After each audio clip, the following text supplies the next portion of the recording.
최근 몇 년간 온라인 스캠이라는 악성 종양이 동남아시아의 법적 사각지대 전역으로 퍼져나가며 캄보디아와 같은 국가들을 지상의 지옥으로 만들었다.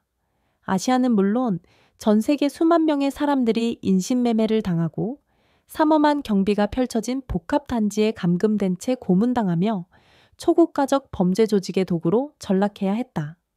이 인도주의적 비극 앞에서 대부분의 아시아 국가들이 보여준 반응은 무서울 정도의 침묵, 그리고 느리고 비효율적인 외교 절차로 위장된 무력감이었다.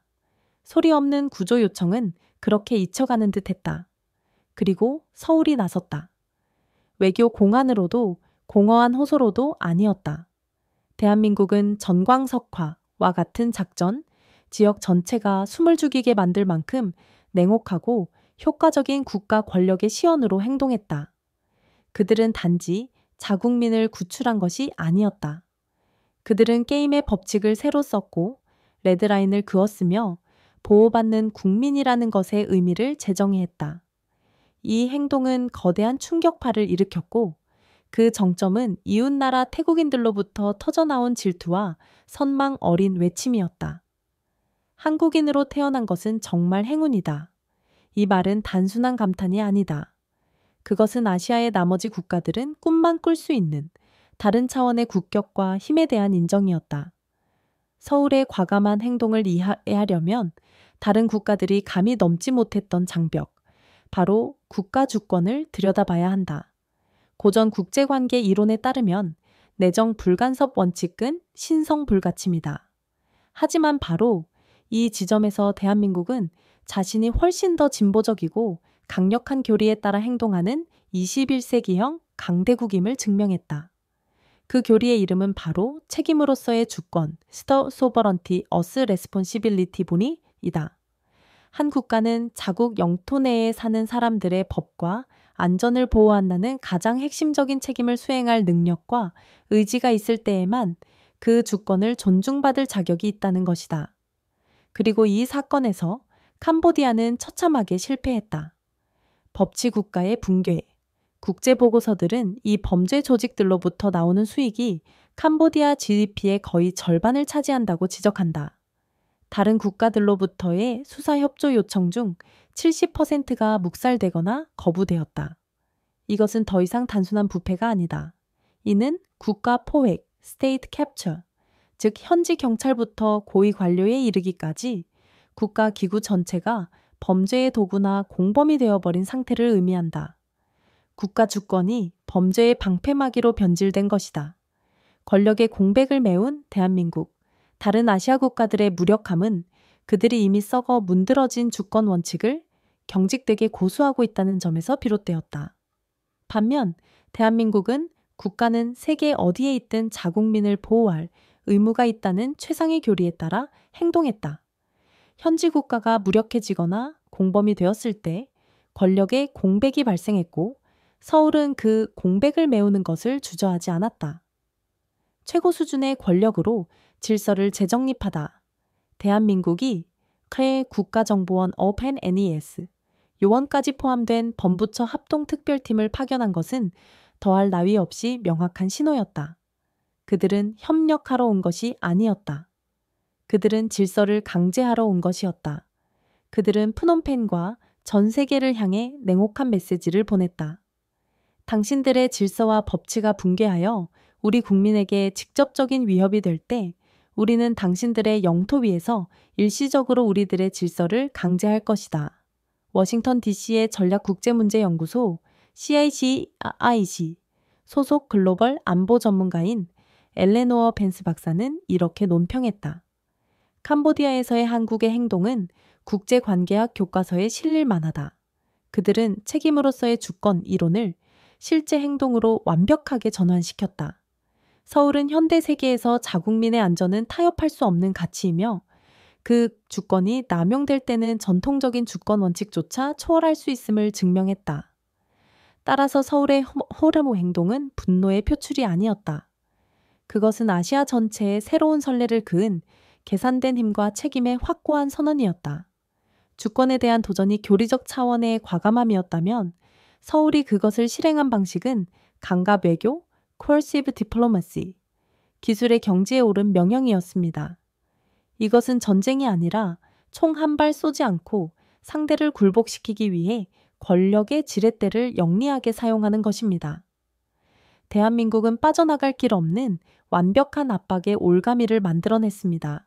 경제의 창끝, 정권을 직접 겨냥한 제재, 약 100억 원에 달하는 공적 개발 원조 ODO 중단 위협과 최고 수준의 여행 경보 항국은 캄보디아의 6번째로 큰 관광 파트너는 단순한 경제적 타격이 아니었습니다. 정치적으로 그것은 캄보디아 정권의 정통성, 레지티미시를 직접 강타하는 일격이었습니다. 원조와 관광 수입이 마르면 정권의 안정성은 흔들릴 수밖에 없습니다. 이것은 푸놈펜 권력, 엘리트들의 생존 자체를 겨냥한 창끝이었습니다. 국정원 앳앤 2세의 신의 눈, 게임 체인저의 등판. 바로 이 지점에서 대한민국은 차원이 다른 클래스를 보여주었습니다. 다른 국가들은 캄보디아 측이 찔끔찔끔 제공하는 정보에 의존해야 하는 경찰력뿐이었습니다. 국정원의 등장은 서울이 더 이상 눈가리개를 하고 있지 않다는 것을 의미했습니다. 그들은 자체적으로 첩보를 수집하고 스캠 조직의 정확한 위치를 파악하며 돈 세탁 경로를 추적하고 가장 중요하게는 범죄를 비호하며 뇌물을 수수하는 캄보디아 관료들의 상세 명단을 작성할 능력이 있었습니다. 이제 그들은 표적 하나하나의 이름과 은행 계좌를 손에 쥐고 있었기에 뿌리 뽑겠다는 위협은 더 이상 빈말이 아니었습니다. 부패한 자들에게 이것은 군대보다 더 무서운 위협이었습니다. 청해부대의 망령, 완벽한 심리전. 한국 외교부는 소말리아 해적에 맞선 청해부대의 기적 같은 인질 구출 작전을 교묘하게 상기시킴으로써 탁월한 심리전에 한 수를 던졌습니다. 그것은 직접적인 위협이 아니라 우리는 해외에서 특수작전을 수행할 정치적 의지와 검증된 군사적 능력을 모두 갖추고 있다는 냉혹한 상기였습니다. 군사 개입 가능성에 대한 위협은 순식간에 극도의 신뢰성을 얻게 되었습니다. 캄보디아 정권은 갑자기 자신들에게 더 이상 선택지가 없다는 사실을 깨달았습니다. 경제적으로 목이 졸리고 정보기관에 의해 속속들이 감시당하며 잠재적인 군사적 위협에 직면한 상황에서 전면적인 협력만이 생존을 위한 유일한 길이었습니다. 논증 3. 부러움의 근원, 국가와 국민의 사회계약 마지막으로 가장 중요한 질문은 이것입니다. 왜 이 행동이 이웃 국가들, 특히 태국에서 그토록 큰 충격과 질투의 물결을 일으켰는가? 그 답은 국가와 시민 사이에 사회계약이라는 깊은 개념에 있습니다. 권력의 여권, 서울의 전광석과 같은 행동은 대한민국 여권을 단순한 여행 문서에서 눈에 보이는 보호막이자 국가 권력의 상징으로 탈바꿈시켰습니다. 그것은 모든 국민에게 다음과 같은 무언의, 그러나 지극히 강력한 메시지를 보냅니다.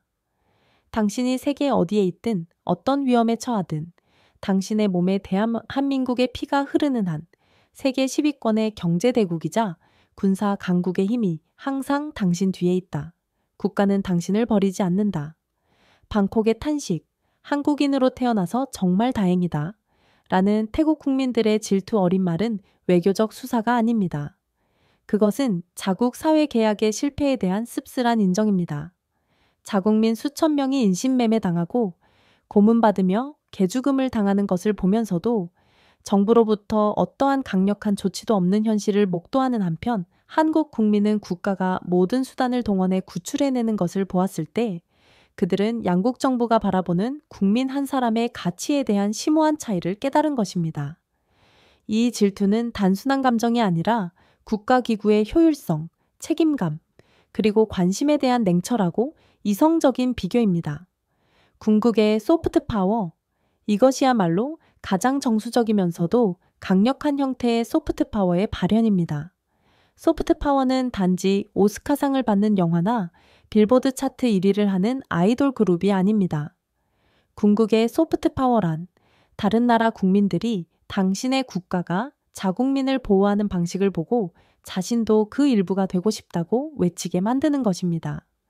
대한민국은 그것을 달성했습니다. 소프트 파워 개념의 창시자인 하버드 대학의 조지프 나이 교수는 한 국가의 매력은 그 나라의 문화, 정치적 가치, 그리고 외교 정책에서 나온다고 말했습니다. 캄보디아 위기 속에서 대한민국은 이 세 가지 요소를 모두 완벽하게 선보였습니다. 캄보디아의 인도주의적 위기는 뜻하지 않게 대한민국이 자국의 핵심 가치를 선보이는 글로벌 무대가 되었습니다. 아시아 전체의 무력한 침묵을 깨뜨림으로써 서울은 자신들이 단지 경제대국일 뿐만 아니라 책임감 있고 능력 있으며 의지를 갖춘 국가임을 증명했습니다. 그들은 경제, 정보, 군사적 억제에 이르는 권력의 도구들을 거장처럼 사용하여 서울에게 국민 한 사람 한 사람은 모든 대가를 치러서라도 보호해야 할 소중한 국가 자산이라는 최상의 교리를 실행했습니다. 그리고 바로 그것이 그들을 다르게 만들고 이웃들이 갈망하고 질투하며 경외하게 만든 이유입니다. 세계는 단지 하나의 구출 작전을 목격한 것이 아닙니다. 세계는 진정한 강대국의 국민이 된다는 것의 실제 의미를 목격한 것입니다. 시청해 주셔서 감사합니다. 건강 잘 챙기시고 저희와 함께하기 위해 좋아요와 구독 잊지 마세요.